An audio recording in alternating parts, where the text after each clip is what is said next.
रायगड जिल्ह्यातील खंदेरी किल्ल्याजवळ समुद्रात मासेमारीसाठी गेलेली एक बोट उलटल्याने मोठी दुर्घटना घडली आहे। या दुर्घटनेत बोटीवरील 8 पैकी 5 जणांना वाचवण्यात यश आलं असून 3 जणांचा शोध अद्याप सुरू आहे। मुसळधार पाऊस आणि ओहोटीच्या लाटांमुळे बचाव कार्यात अडथळे येत असल्याची माहिती बचाव पथकानं दिली आहे। प्राप्त झालेल्या माहितीनुसार उरण करंजा येथील मनोहर गणपत कोळी यांच्या मालकीची तुळजाई नावाची मासेमारी बोट आज सकाळी 7 वाजता मासेमारीसाठी समुद्रात गेली होती। खंदेरी किल्ल्याजवळ समुद्रात ओहोटीच्या लाटांमुळे बोट उलटल्याची प्राथमिक माहिती आहे। या बोटीत एकूण 8 जण होते। दुर्घटनेनंतर 5 जणांनी पोहून किनाऱ्यावर येऊन प्रशासनाला माहिती दिली।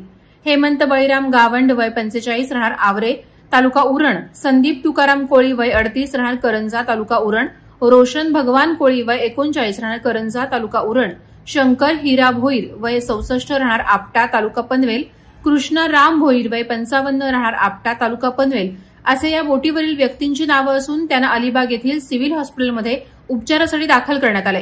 तर नरेश राम शेलार, धीरज कोळी, मुकेश यशवंत पाटील यांचा शोध सुरू आहे।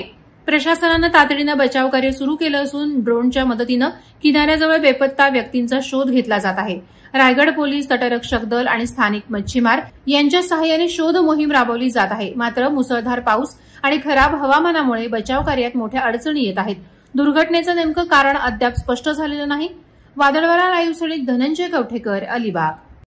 नवी मुंबई व रायगड जिल्ह्यातील ताज्या बातम्या आणि घडामोडींसाठी सबस्क्राईब करा वादळवारा लाईव्ह चॅनल आणि दाबा बेल आयकॉन।